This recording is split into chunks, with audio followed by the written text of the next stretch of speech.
Breaking news చూస్తున్నాం. కేంద్ర మంత్రి బండి సంజయ్ కొడుకు కేసులో బిగ్ ట్విస్ట్.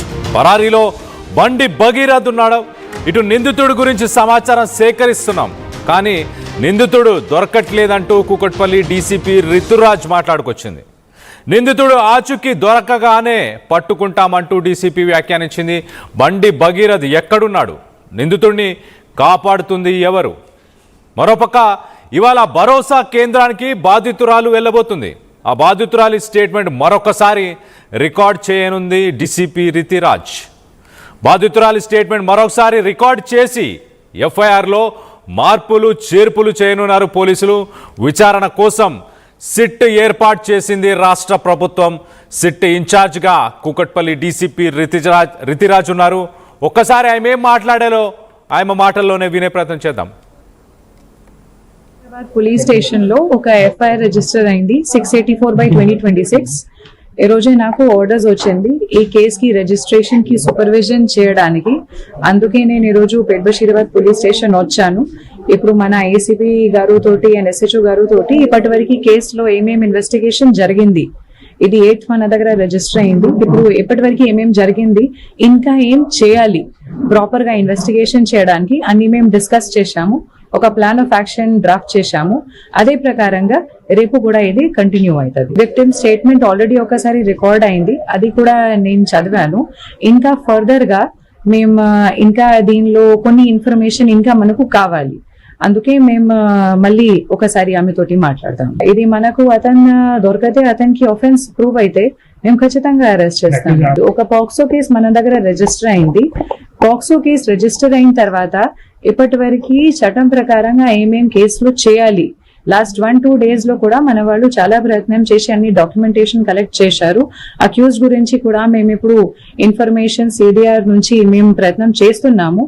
మనకు దొరికితే అతన్ని మేము ఖచ్చితంగా పట్టుకుంటాం. నా కోసం ఇది మన పోలీస్ స్టేషన్ లో ఒక పాక్సో కేసు రిజిస్టర్ అయింది. ఇది విక్టిమ్ కి ప్రాపర్ గా జస్టిస్ ఇవ్వడానికి మన బాధ్యత ఉంది. కేస్ కంప్లైంట్ లో ఏమేమి ఉంది అది అన్ని వెరిఫై చేసి ప్రాపర్. కేసు నమోదైన పేట్ బషీరాబాద్ పిఎస్కి నేను వెళ్ళాను. కేసు డీటెయిల్స్ అక్కడ అన్ని తీసుకున్నానంటూ డీసీపీ రితురాజ్ మాట్లాడుకొచ్చారు. కేసు గురించి ఏసీపీ అలాగే ఇన్స్పెక్టర్తో మాట్లాడాను. అలాగే విక్టిమ్ స్టేట్మెంట్ని కూడా చదివాను. మరొకసారి విక్టిమ్ని కలిసి మరొక స్టేట్మెంట్ తీసుకునే ప్రయత్నం చేస్తాము. అలాగే అక్యూజ్డ్ ఇప్పటిదాకా దొరకట్లేదు, ఖచ్చితంగా పట్టుకుంటాము మేము అంటూ కూడా ఆమె మాట్లాడుకొచ్చారు. సో అక్యూజ్డ్ ఒక కేంద్ర హోంశాఖ సహాయక మంత్రికి కొడుకు. మరి అలాంటి హోంశాఖలో పనిచేసే పోలీసులకి ప్రస్తుతానికి ఎందుకు అక్యూజ్డ్ దొరకట్లేదు? దీని వెనక ఎవరున్నారు? దీనికి సంబంధించి మరింత డీటెయిల్గా మాట్లాడుకునే ప్రయత్నం చేద్దాం. ఇటు మా ప్రతినిధి ఇన్నారెడ్డి అందుబాటులో ఉన్నారు. ఇన్నారెడ్డితో మాట్లాడి తెలుసుకునే ప్రయత్నం చేద్దాం.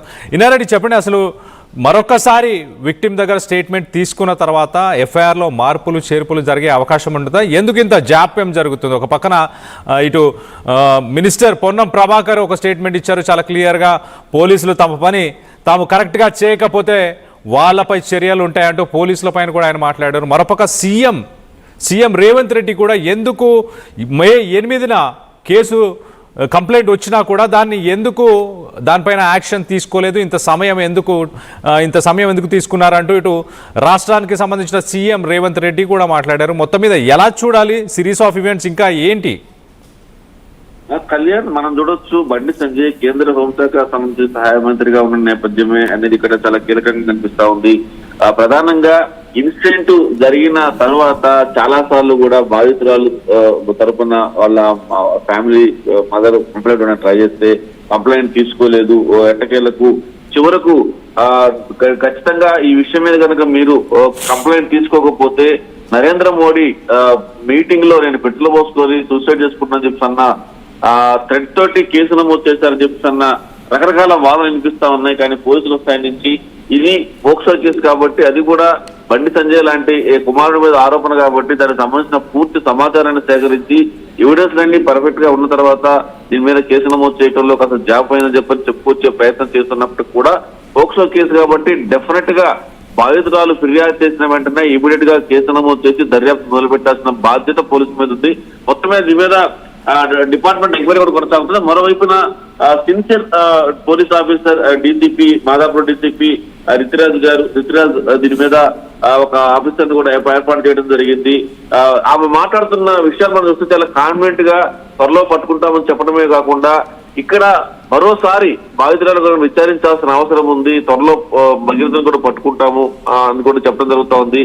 దీంట్లో మనం గమనించవచ్చు కళ్యాణ్, అంటే హోంశాఖ సహాయ మంత్రిగా ఉన్న బండి సంజయ్ ఉన్నాడు కాబట్టి ఏదో రకంగా ఇన్ఫ్లుయెన్స్ చేసే అవకాశం ఉంది కాబట్టి గవర్నమెంట్ అలాగనే డీజీపీ సివి ఆనంద్ కూడా చాలా ఈ విషయాన్ని చాలా కూలంకషంగా ఆలోచించి దీంట్లో సిన్సియర్ మహిళా ఐపీఎస్ ఆఫీసర్ దీంట్లో నియమించడం వెనుక ఖచ్చితంగా చాలా ముందస్తు వాళ్ళు ఆలోచన చేసడం జరిగింది. మహిళా విషయం కాబట్టి అంటే చాలా సెన్సిటివ్ గా ఉంటుంది.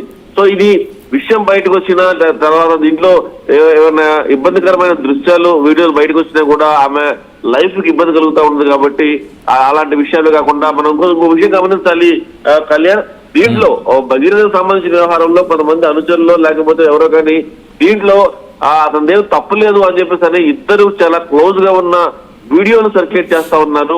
ఆ సర్క్యులేషన్ వీడియోస్ మీద కూడా ఒక నిఘా పెట్టాము, ఖచ్చితంగా ఎవరు షేర్ చేస్తున్నారు, వాళ్ళ ఇంటెన్షన్ ఏంటంటే భగీరథకి తప్పులేదు అని చెప్పే ప్రయత్నం అనేది చేస్తూ ఇంకా దాన్ని పెద్ద చేస్తా ఉన్నారు. దీన్ని సైలెంట్ గా ఉంటే ఖచ్చితంగా ఇన్వెస్టిగేషన్ లో అంశాల ఆధారంగా యాక్షన్ ఉంటా ఉంది. కానీ అలా కాకుండా సైలెంట్ గా ఉండకుండా ఈ సపోర్ట్ భగీరథ అని చెప్పేసి ఇమేజ్లు తయారు చేయడము, తర్వాత పోస్టులు తయారు చేయడము, అలాగనే ఇద్దరు చాలా క్లోజ్ గా ఉన్న వీడియోలను సర్క్యులేట్ చేసుకుని ఆ అమ్మాయిని ఇంకా ఇబ్బంది పెట్టే ప్రయత్నం చేస్తారనే విషయం కూడా రితిరాజ్ దృష్టికి వచ్చింది. ఈ విషయం మీద కూడా చాలా సీరియస్ గా ఆలోచించి సైబర్ క్రైమ్ పోలీసులు ఎవరు షేర్ చేస్తారో, ఎక్కడి నుంచి షేర్ అవుతా ఉన్నా, ఏ ఐపీ నుంచి షేర్ అవుతున్న విషయం మీద కూడా చాలా సీరియస్ గా ఉన్నారు. మొత్తం మీద ఈ కేసు విషయంలో మాత్రం గవర్నమెంట్ చాలా సీరియస్ గా ఉంది.